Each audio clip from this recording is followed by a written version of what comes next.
Саламатсыздарбы, сиздер менен Мирлан Батырханов. Демек сиздер менен биз кантип фабиликтин жардамы менен 10-15 килограммга диетасыз арыктаса болот. Кыскача сабагыбызды көргөтөбүз. Кыскача видеолорубузду демек фитнеске, спортко барбастан туруп, диетага отурбастан туруп кантип арыктаса болот. Мына көрүп атасыздар, мен өзүмдүн тажрыйбамдан бөлүшүп атам. Анткени сиздер сүрөттөн көрүп атасыздар. Бир убакта мен мына өтө толуп курсактарым чыгып, семирип кеткен болчумун.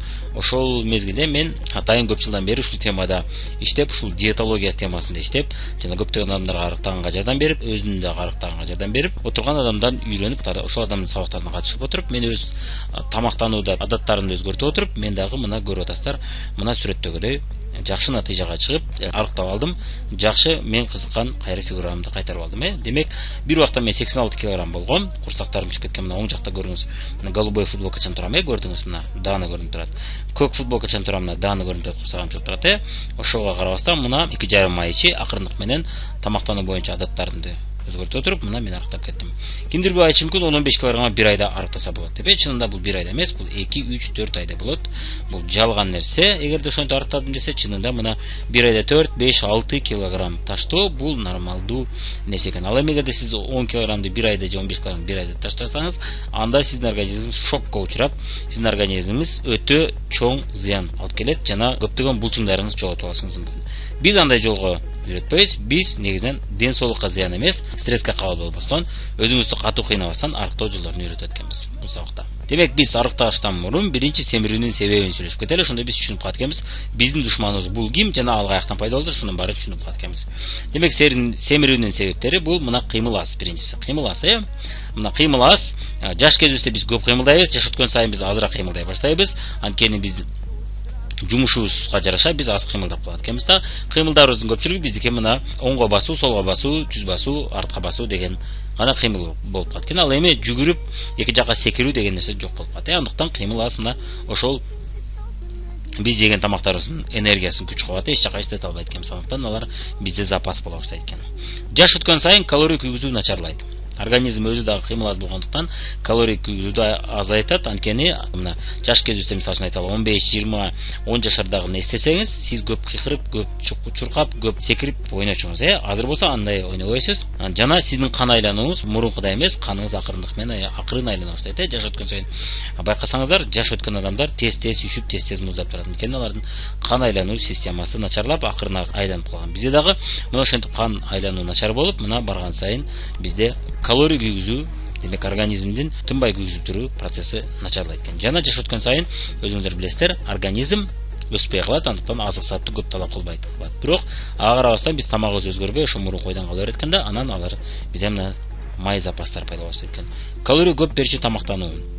Бул да мына жаш кезибизде биз калория көп берүүчү тамактансак дагы бизде кыймыл аракет көп болгон, жүгүргөнбүз көп, жана өсүү үчүн бизге тынбай энергия керек болуп турган, жана бизге булчуңдарыбыз өсүү үчүн бизге энергия керек болуп турган. Эми ошол өсүү токтоп калды, кан айлануу начарлады, ал энергиянын баары кайда кетет деген суроо пайда болот. Мына ошонун баары мына запаска, мына керектүү же бизге керексиз жерлерге мына чоң-чоң запас болуп пайда болуп баштайт экен. Эми мына кантип запас пайда болот, же эмне себептен пайда болот? Организмде май пайда болуу бул табигый холодильниктин кызматы экен да. Илгерки заманда холодильниктер болгон эмес, мындай муздаткычтар. Андыктан биз тамакты сактай алган эмеспиз. Ал эми биздин организмибиз ошол тамак аш жакшы келгенде мына сактап калган экен май түрүндө. Ошол кийин бизге азык сат болот деп, ачкадан өлүп калбаш үчүн деп ушинтип май сактачу экен.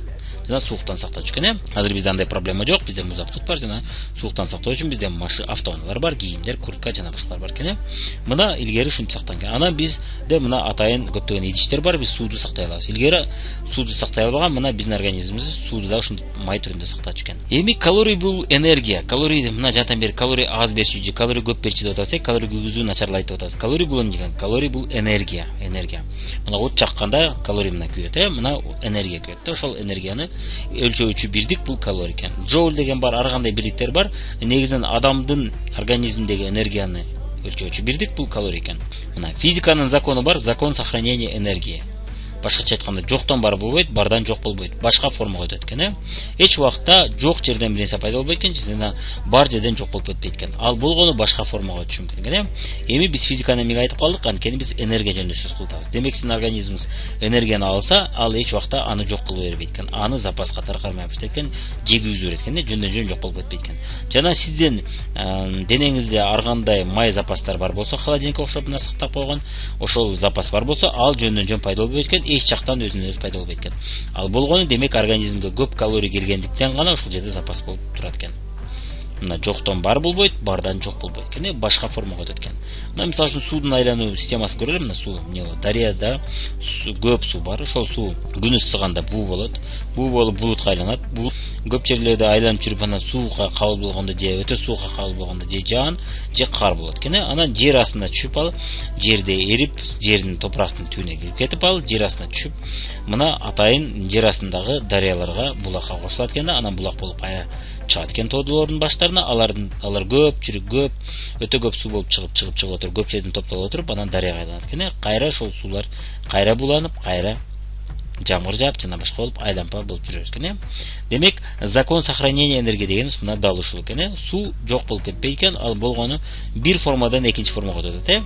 Мына суу формасынан буу формасынан кайра суу формасына өттү, кайра жердин астына өттү. Демек, ар кандай формада гана өзгөрүп турат экен. Демек, биз алган калориялар да алар май түрүнө башка формага өтүп кетет экен. Мына ошон үчүн эч убакта мен аз жеп атам, бирок семирип атам дегенде сиз аз жеп аткан болбойсуз. Балким сиз тамакты аз жеп атасыз, бирок калорийди көп жеп атасыз дагы деле. Анан ошол калорийди күйгүзбөй каласыз. Мына физиканын мыйзамы. Эми жалган себептер. Кээ бир адамдар мына мен семиз болгонун себеби мына ушул себептен деп башка нерселерге шылташат. Чынында айтып атабыз энергиядан деп атабыз. Мына пародом ушундай. Мына мен атам, апам, үй бүлөдө көпчүлүк семиз, ошон үчүн менде ушундай генден өтөт окшойт бул семиздик деп айтышат. Чынында генден өткөн бөлүкчөсү бар, ал чындык жагы бар, бирок ал көп болсо 10-15% гана чечет. Көпчүлүк учурда генден өтүү эмес, бул жерде үй бүлөдө тамактануу адаттары туура эмес болот. Мына атабыз, апабыз баары семиз болсо, демек биздин үй бүлөдө тамактануу адаттары туура эмес. Биз да ошентип тамактанып көнүп калганбыз. Анан ошондой тамактан көп убакыттан бери ошондой туура эмес тамактангандыктан бизде дагы ата-энебизге окшоп мына көптөгөн май запастары пайда болуп экен. Андыктан бул пародадан эмес экен, бул үй бүлөдөгү тамактануу адаттарынан болот экен. Кийинки себеп обмен веществ бузулган дейт. Мына менин организм жакшы күйүз албайт. Мисалы үчүн менин тааныштарым бар, көп жесе да, мендей жесе да семирбейт дейт. Ооба, туура эле, ал жактан биология жак бар. Кээ бир адамдар өтө көп тамак жесе да, алар семирбейт. Ал жерде эки себеп бар. Бирөөсү демек бирөөнүн организми калорийди өтө көп күйгүзөт, андыктан ал кыймыл аракети көп, тез шустрый болуп тез кыймылдайт.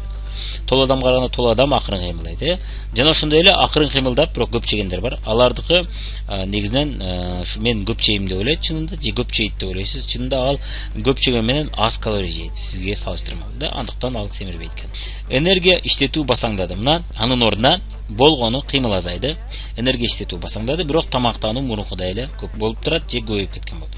Көпчүлүк учурда биз жаш өткөн сайын бизде чөнтөгүбүздө акча бар, обед кылганы жана башка бизде өзүбүз каалаган нерсени чоң порцияларда алган мүмкүнчүлүк бар. Биз ошол себептен көбүрөөк жей баштайт экенбиз. Ал эми ошол энергияны иштетүү бизде мурункудай эмес. Биз мурункудай көп кыймылдай калган болобуз.